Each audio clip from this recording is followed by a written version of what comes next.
Hai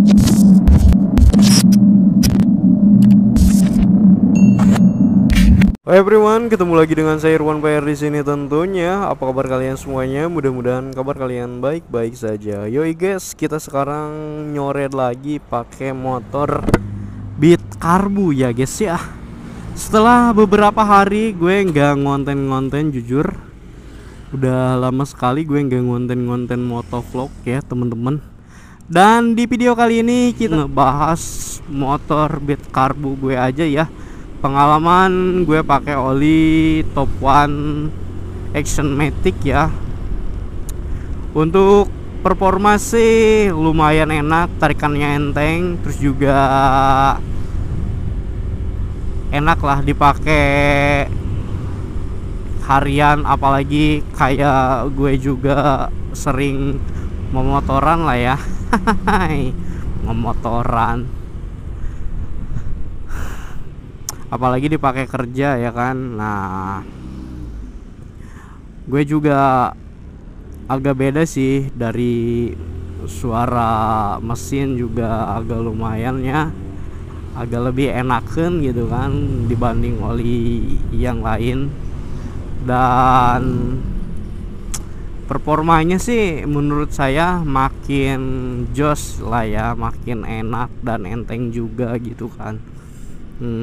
Kalau misalkan pakai oli Top One Action Matic.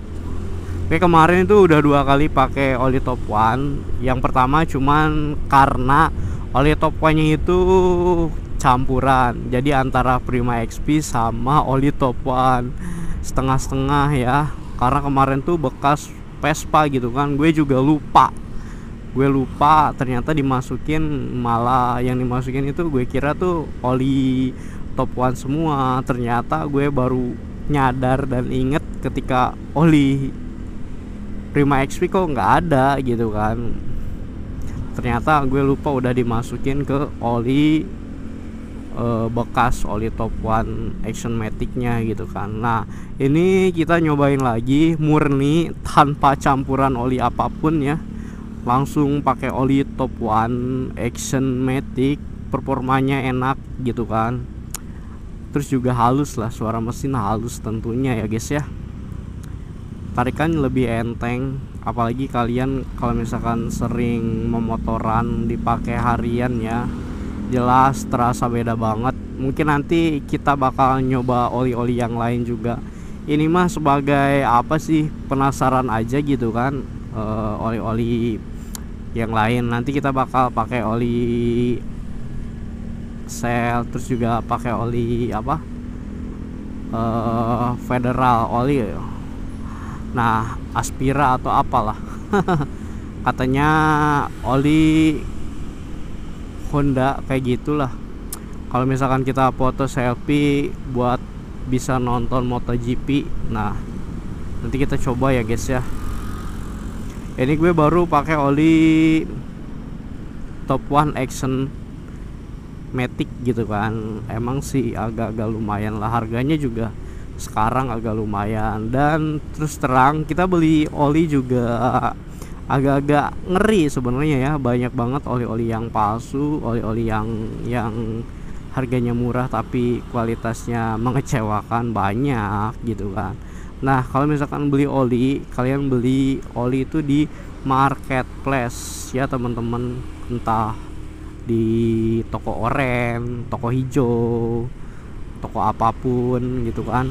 Yang penting toko online, dan itu harus bener-bener lihat gitu kan, bagian penjualannya juga harus teliti. Itu langsung dari kayak gue tuh beli oli Top One itu di marketplace, langsung nyari resellernya itu dari Top One-nya langsung guys. Dari Top One-nya langsung, jadi biar nggak takut juga gitu kan. Soalnya sekarang kalau misalkan beli di toko-toko, kalau misalkan nggak tahu itu oli apa, oli oplosan atau gimana, kan ngeri juga ke motor kita gitu kan. Itu aja sih sebenarnya yang saya takutkan. Nah, untuk apa, pergantian oli itu di 5.000 km. 5.000 km kalau sebulan ada nggak ya? Kalau misalkan motornya jarang dipakai mungkin bisa lebih gitu kan, bisa 2 bulan atau sebulan setengah lah ya. Tapi kalau misalkan dipakai setiap hari, belum nyampe 1 bulan itu belum nyampe 5 km, ya udah, kalau misalkan udah waktunya ganti ya ganti. Misalkan kilometernya udah 5.000 km, itu tuh belum 1 bulan, kalau wajib ganti ya ganti gitu kan. Gitu cuy. Terus bang, gimana kalau misalkan motor saya tuh speedometernya nggak ada? Kalau nggak ada sih ya gimana ya, ya mungkin kita asumsinya ke per bulan aja gitu kan. Rata-rata per bulan itu menghabiskan jarak berapa kilometer gitu kan, kalau misalkan dipakai buat ya kayak buat kerja doang gitu kan, bolak-balik nggak kemana-mana. Ya udah, misalkan sekarang kita ganti oli itu tanggal 1 September. Nah, nanti kita ganti oli lagi tanggal berapa, tanggal 1 Oktober gitu aja sih intinya mah ya. Yang penting kalian rutin ganti oli lah,